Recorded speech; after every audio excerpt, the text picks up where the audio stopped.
Hello tout le monde.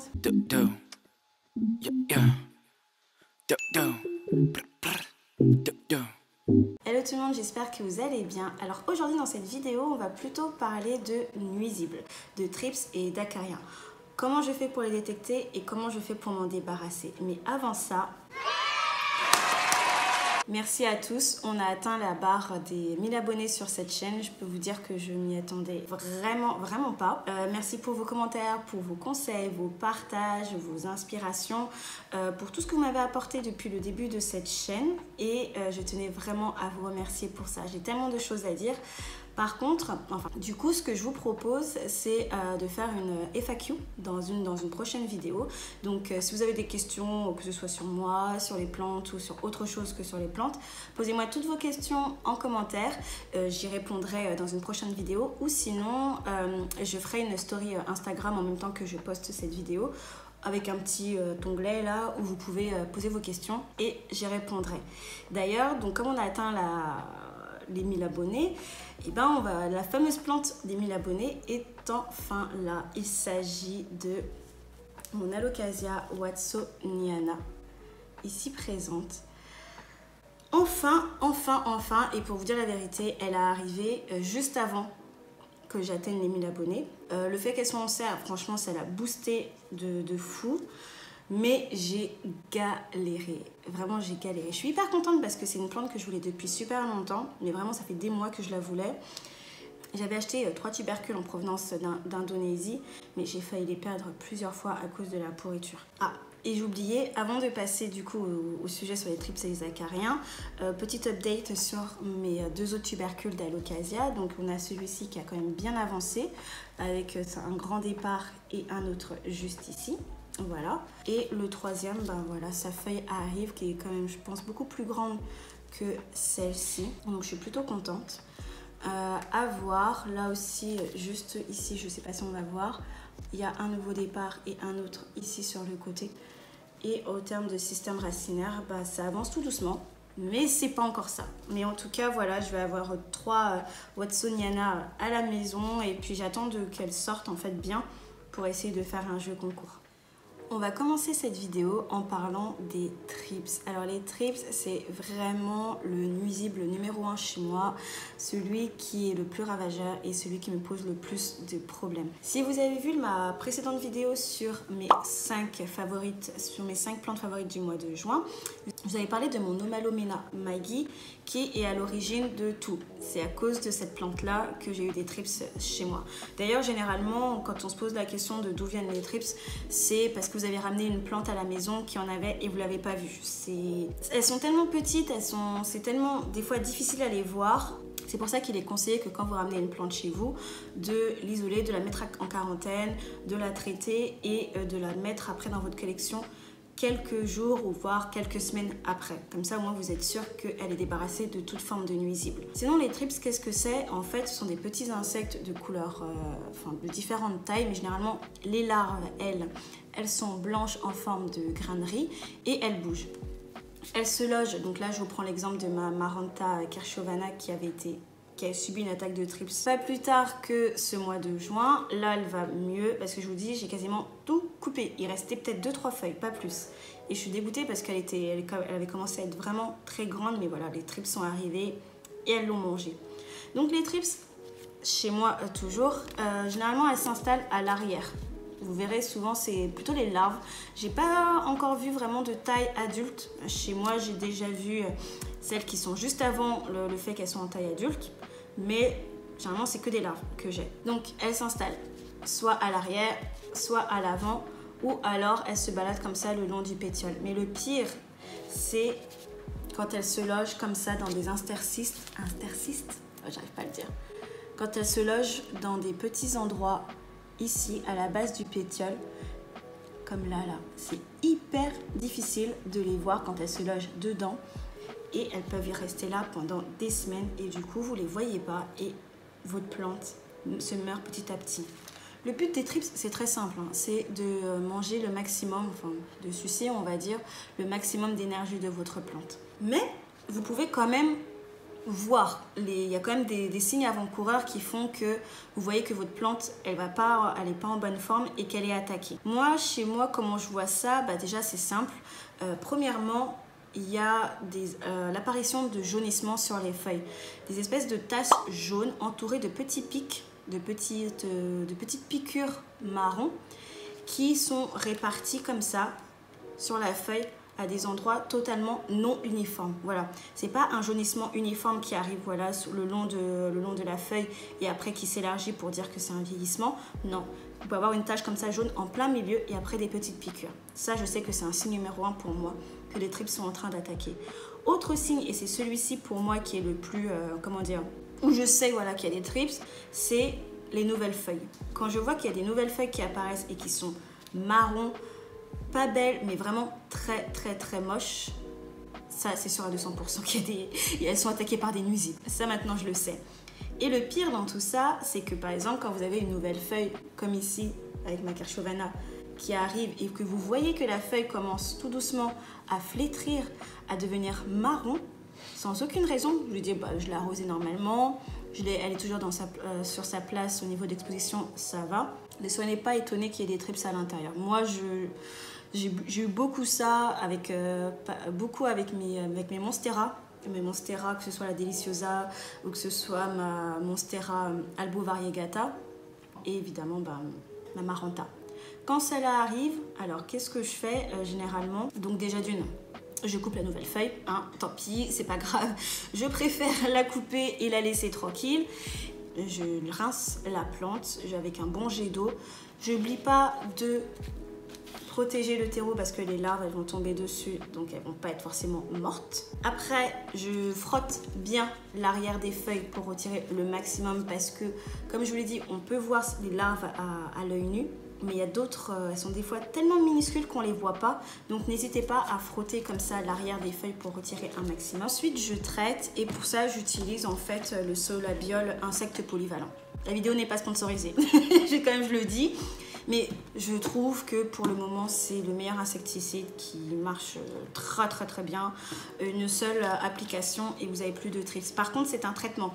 Donc, à renouveler quand même une deuxième fois, à une semaine d'intervalle pour être sûr.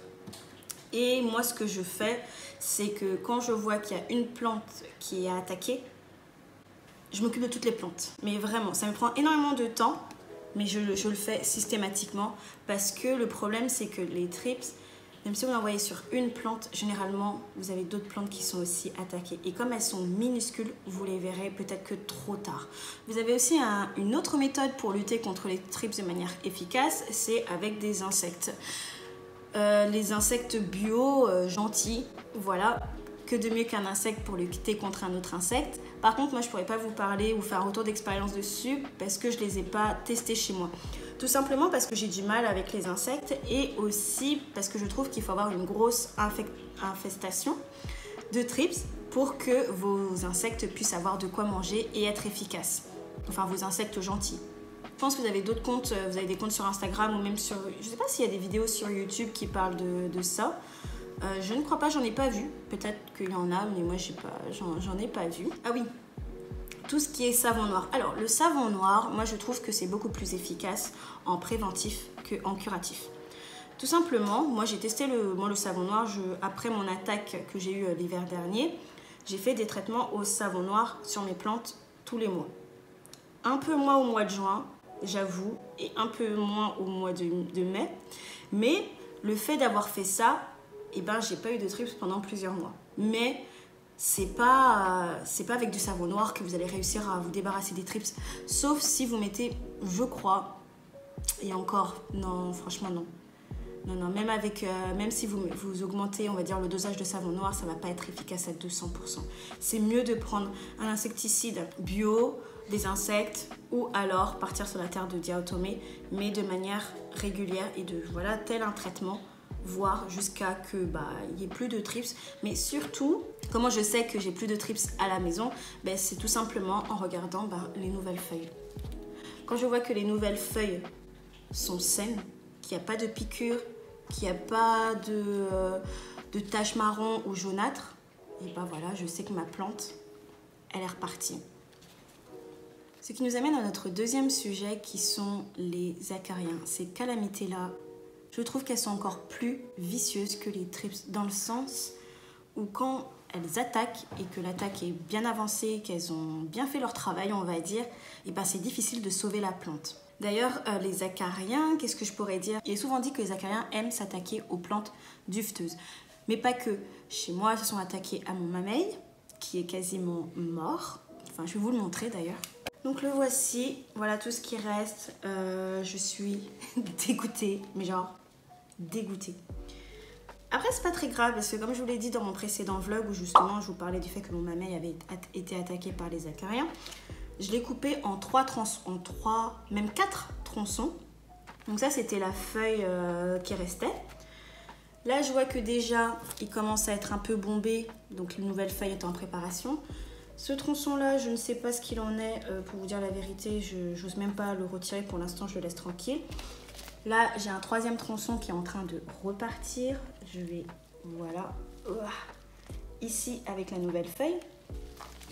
Et le dernier tronçon qui est en train de repartir. Voilà, donc du coup, je me retrouve avec 4 mamelles. Je me retrouve avec 4 mamelles. Celui-ci, je pense que je vais le vendre ou un truc comme ça, ou ouais, l'échanger parce que bah, je le laisse déjà faire sortir sa feuille, qu'il me fasse un système racinaire et je verrai. Et ceux-là, bah, je verrai aussi, je pense que je ferai une seule plante avec un tuteur. Ah non, mais non, je peux même pas faire de tuteur parce que c'est une plante rampante, qu'est-ce que je raconte? Non, en fait, ce que je pense que je vais faire avec ça, bah, c'est que je vais la laisser pousser. Et puis au bout d'un moment, je le mettrai dans un seul et unique pot, quoi. Parce que, oh, regardez, il part, hein. Donc c'est plutôt une bonne chose. Mais du coup, qu'est-ce qui s'est passé? Alors, en fait, les acariens, vous pouvez les voir parce que c'est un peu de la poussière blanche. Vous voyez un peu vous avez de la poussière blanche qui apparaît comme ça d'un coup. Et il y a des espèces de petits stries de couleur marron aussi qui apparaissent. En même temps que je parle, je vous montrer une vidéo de ce qui est arrivé à mon mamey. Et c'est comme ça que j'ai su qu'il y avait des acariens qui étaient en train de l'attaquer. Et ça a été très très très rapide. Et en l'espace de 3-4 jours, les feuilles sont tombées comme des mouches, dégoûtées. Par contre, je sais, on peut sauver la plante même si elle est attaquée. Et ça, je vais vous parler de ça avec mon Frydek. Au début, je vous disais que les acariens sont assez connus pour s'attaquer aux plantes dites dufteuses. Mais chez moi, elles s'attaquent aussi très bien à mon poly, à mon Alocasia poly, ainsi qu'à mon ficus, à mes ficus, d'ailleurs, même plusieurs de mes ficus, et d'autres plantes. Ce qui s'est passé, par exemple, si je vous donne l'exemple de ma Frydek, ma reine-mère, comme je dis que j'adore énormément, vous savez que la Frydek est ma plante favorite. Ça, c'est sa dernière feuille qu'elle a sortie, qui est d'ailleurs bien plus grande que les autres. On peut le voir. Alors en fait, ce qui s'est passé avec ma Frydek, ou même encore en début d'année, en fait, ce qui s'est passé, c'est qu'il y avait de la poussière blanche que je ne pouvais pas retirer le long de la feuille. Et à l'arrière, pareil, petite poussière blanche qui était avec des petites toiles. Et comment j'ai fait pour traiter ça? Et ben, j'ai tout simplement utilisé du purin d'ortie mélangé avec de l'eau que j'ai vaporisé une fois par semaine pendant quasiment un mois. Moi, ouais, juste le temps qu'elle me fasse une nouvelle feuille et que je vois comment la nouvelle feuille est. Et encore, je crois que j'avais encore recommencé à traiter avec du purin d'ortie parce que la nouvelle feuille, eh ben, elle avait des piqûres. Voilà, la nouvelle feuille avait des piqûres, donc je savais que le traitement n'était pas encore effectif. Et là, quand je vois la dernière feuille qui est sortie, et ben voilà, hein, ça parle d'elle-même, il n'y a pas... Elle est bien, elle est saine, il n'y a pas de souci.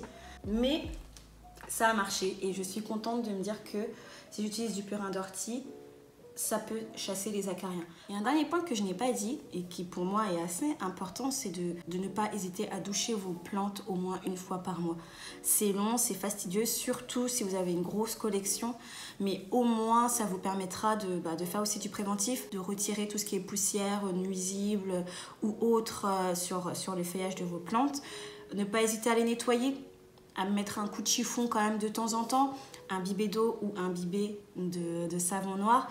Mais de toute façon, j'ai envie de vous dire, plus on a une grosse collection de plantes et plus on est susceptible d'avoir des nuisibles chez soi. C'est un peu la nature, quoi. Quand elles sont en extérieur, elles aussi, hein, elles sont attaquées. Mais l'environnement fait que elles le sont beaucoup moins parce qu'il y a du vent, il y a de la pluie, elles ont des meilleures conditions qui font qu'elles sont plus résistantes en extérieur, évidemment. On peut pas forcément recréer toutes ces conditions en intérieur, mais en faisant du préventif, avec des douches, avec du nettoyage, et ben on en a aussi beaucoup moins à la maison. Et ce que j'ai envie de vous dire aussi, c'est de ne pas paniquer. Je sais, je suis la première comment dire, à être énervée, à être saoulée quand je vois des trips qui sont chez moi. Mais maintenant, avec le recul, je me dis, bon bah, j'ai pas le choix, hein. Il va falloir que j'attaque vite, il va falloir que je m'en débarrasse vite, parce que sinon, si elle commence à s'élargir sur toutes mes plantes, là, ça va vraiment me saouler.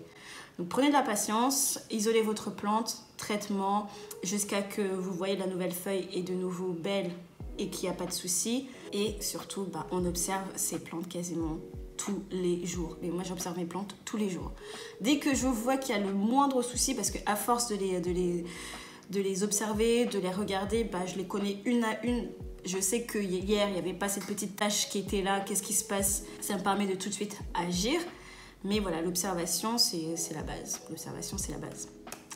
Et voilà, on arrive à la fin de la vidéo. En tout cas, j'espère qu'elle vous aura plu. Donc, comme je l'ai dit, c'est vraiment une petite vidéo pour parler de thrips et d'acariens chez moi. Je n'ai pas parlé de tout ce qui est fongique parce que je n'ai pas assez de recul sur le sujet. Et puis voilà, hein, on se dit à la prochaine vidéo. Encore une fois, un grand merci. Et on se dit à la prochaine. Bye!